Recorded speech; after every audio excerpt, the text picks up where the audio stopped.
Hey everybody, welcome back to the channel. This is Bruce with the Bosky Studio. So I got a little piece here that I'm pretty happy with so far. I'm revisiting a painting that I did several years back. I don't even know when. I'll try to find the actual painting. Doing it from a photo on my computer of Monhegan Island. And I think it's turned out pretty nice, as you can kind of see. It's in progress right now, but I'm going to show you in this video how I got to this point. So thanks for joining me. Okay, this is just showing how I attach the cleats to my canvases as I use my wall easel system. Works out pretty good. They go on fairly easy. You just screw them in, no big deal, and then you hang them on your bar appropriate to the height. In this painting, I'm standing while I'm painting, so that'll dictate, of course, which rail I use to hang them on. And that works out pretty happy with the system. And here's my setup that I'll be using for this painting, and with the laptop access to my photos showing on a bigger monitor screen. The painting, I'll just be using some Gamsol to mix with the paint, and the colors I'll be using are Titanium White, Ultramarine Blue, Cad Yellow Pale, Cad Red Light, Ivory Black, Burnt Sienna, and Yellow Ochre. For this particular painting demo, what I was attempting to do is I wanted to treat this like I was on the scene, plein air, painting this scene. And usually, if I was just working from a photograph, I'd have a little grid and really make things a little more careful. But I want to, with this New Year's resolution, making larger paintings, I also want to try to improve my eye-hand coordination and practice the idea that if I was out at the scene painting, learning the correct proportions and enhancing and building on those skills. So right now I'm just kind of establishing, of course, where the kind of the grass line is going to be, so where I'm going to put the buildings into composition. There's not going to be a whole lot of sky in this piece, and I'm just trying to figure out my angles of the buildings. And Monhegan, if you've never been there, is a really fantastic place for artists. I mean, it has no roads, just kind of a gravelly sort of things, no paved roads. So as usual, I'm mapping out like I would at any other time of checking my angles. Of course, if you, like I mentioned, trying to create this like a plein air piece, if you were working a little more carefully in your studio, you would have a grid to use, and that works out very well to get, depends on the complexity of subject. I'll use bigger grid squares for something somewhat simple, or certain areas that are simple, and then a tighter grid for more detailed areas, and that works out very well. Something to keep in mind with paintings such as this is it's really, it might seem complex, but if you just break it down into the building blocks, cones, spheres, rectangles, squares, that really helps you kind of get the gist, and then you can fill in the detail in the center. And I'm not going to get all caught up in the super detail on the shingles of this piece. It's more about the mood, the feeling of the place. I'm going to have to put in a certain amount of detail, and that's always different for every image and what you're trying to achieve. So that's something to keep in mind. One thing I'm doing in this piece is there's more buildings involved on the right-hand side of the painting that I decided to leave out because I didn't want to have that distraction. I like that kind of odd number of buildings. And it's really, at this point, sometimes, yes, it's a painting of Monhegan, but no one's going to look at it and say, hey, that looks like Monhegan, or that reminds me of, it's really just about kind of making it a painting and trying to achieve an interesting play of shapes against each other. As I go forward with this part of the painting, when you're putting in windows and the angle perspective of the house, you really want to pay attention with the angles, tops and bottoms of the windows, and how they recede off. I'm not making a detailed perspective drawing, but you want to get some accuracy in those shapes to give the illusion of depth in a painting, and that's just kind of something that to be aware of while you're painting. As I watch this in playback, I just like to have a little commentary too about some of my inspirations for when I paint subjects such as this. I really, of course, am inspired. I get a lot of reference to Edward Hopper's paintings. He is by far my biggest inspiration. There are some facets as an artist now from when I first discovered him that, his paint detail is a little lacking for me now as I look at it, but his vision is really, really what I want to try to achieve in my work, to find those bits of humanity, that regularity, that everyday sort of event, and capture that on canvas. That's really, really what I aspire to and want to achieve in my own work.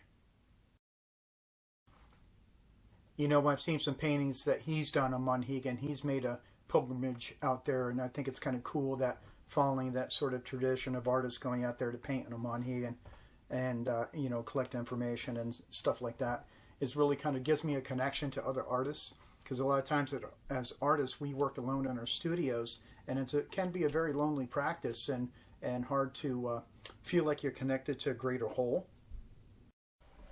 Right now in this painting, I wanted to add a boat in a different location. I'm taking that little model, really helped out to facilitate. I took a picture of it, put it on my phone, and now I'm just sketching it out. And you can see before this, I had a boat in a different direction. I just felt like having it angled in this direction really helped give a little more direction in the piece, and I think it's going to be a little more impact. Of course, the placement being against the dark shapes. When I paint the colors of the boat later on, you'll see the impact. It really has that sort of pop and really helps out. If I had to say one characteristic in my work that really appeals to me and that I find useful, is I put a lot of light shapes against dark shapes, really create that contrast, that pop in the painting, and it really sends it forward to the viewer and gives it impact. I really enjoy doing that in my work personally. I think by default it kind of gives my work a look, a style, and I don't really consciously try to search for that. I just kind of paint the way I want to paint, and it kind of comes out on its own. I've had people in the past commenting on my work and mentioning that to me, and it's kind of neat that it's kind of organically grown. I think that's something that a lot of artists kind of consider. You know, they always hear about, you got to find your style. I just, you know, sometimes doing things organically really is the best way to go about achieving that sort of idea. Just let it be. You'll find it. It'll take some time, sometimes not. Some people find it right off, but you just got to be patient with yourself and know that you'll get there if you want to get there. So with the painting so far, all I'm trying to do with the using the turpentine is I'm getting color patches on. I'm just kind of mapping everything out, giving me a quick little look-see, so to speak, into what the painting's going to look like in the final end of the project. And I think it's kind of coming along. You start to see it popping out, putting the darker values of the buildings in. And sometimes I'll go back and forth. Sometimes I'll start with light tones. It depends on the type of painting I'm working on at the moment. Some artists work in a fashion where they consistently finish a section of the painting and move on. I don't know, I've just kind of been in this habit lately of just kind of getting some base tones on there to give me that freedom of movement, so to speak, to push something more once I get another color on. And I find that works well for me. I've done other times, depending on paintings, I'll finish an area a little more. But typically this is how I work and get that first stage going to build a base for the next layer. And it seems to work out pretty well for me. We all have our different ways of working. There is no real right or wrong, but you know, there's the consideration if we're working in a realist style, even if we're using painterly passages, we still need to be conscious of how we are applying our shapes and creating the illusion of reality. And I just think it's important to hone your skills with that. I personally do wish I did some more drawing, daily drawing.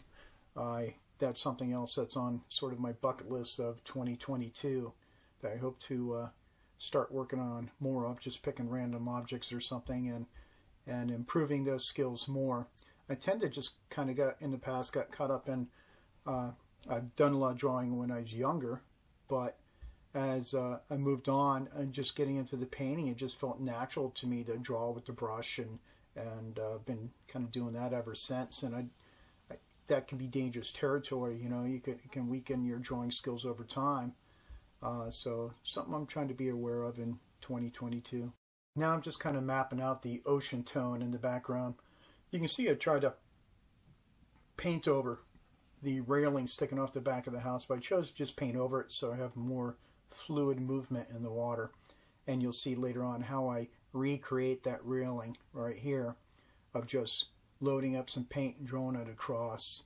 I think in the end, you know, there's different processes you could use. I just felt it looked kind of odd as I was trying to paint around it. And we always have to kind of make those decisions as we go along with the painting. There's also other lines I straightened up. On the shadow side of this house, the right-hand line was a little crooked. I cleaned that up too. Measuring it from the side of the canvas, we can kind of get ahead of ourselves, blocking in some color sometimes. And you got to keep going back and checking a few things every now and then, so you don't end up with a skewed sort of image if you're trying to achieve accuracy in your painting. So I definitely do that in pieces such as this. When it gets to be a little more like architectural, you know, I go back, I stop painting, I'll look at things. Something might look a little off, or I just purposely go back and check some angles to make sure everything's not leaning over too far and looking like the building's going to fall over instead of stand up like it should. So I encourage you to get into that practice too if you're working with subjects such as this. Even, of course, if you're painting plein air, check those angles.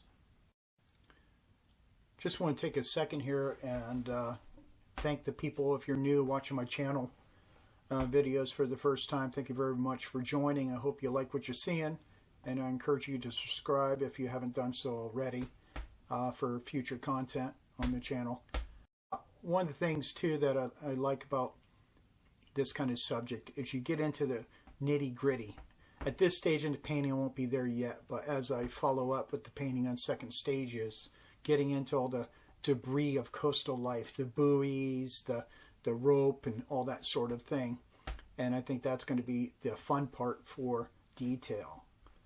Of course, the trick then is to not get too much into overemphasizing that depending on the greater whole.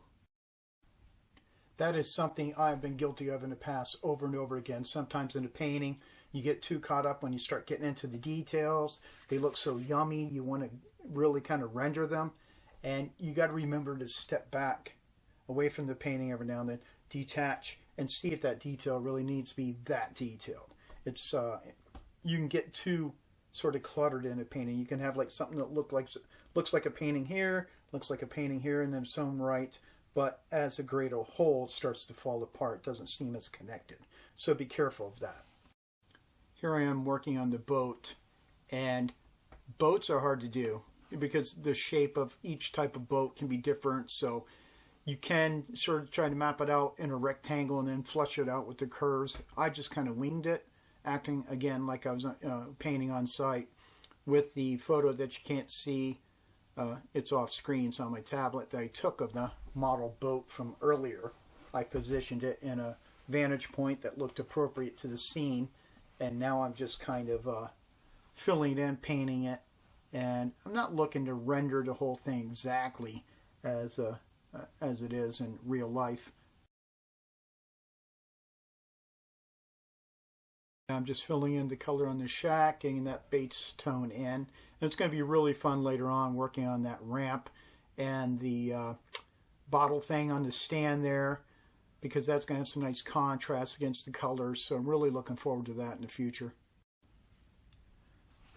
This palette that I'm using for this painting, I've used it a couple times on several paintings, and I really like that the colors that I'm achieving from it really suits my style.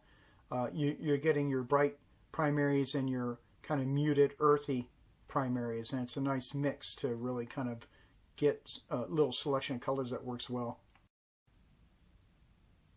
Going to be wrapping up this demo, so if you have any questions, technique questions or whatever, just drop me a line. I'll do my best to answer them. Thanks for watching, everybody.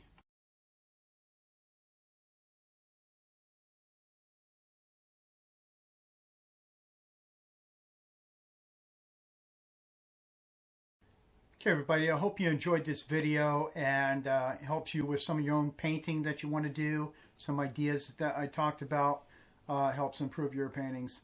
And again, if you were new watching my channel for the first time, thanks a lot. And hit that subscribe button. And for everyone else, I'll see you in the next video.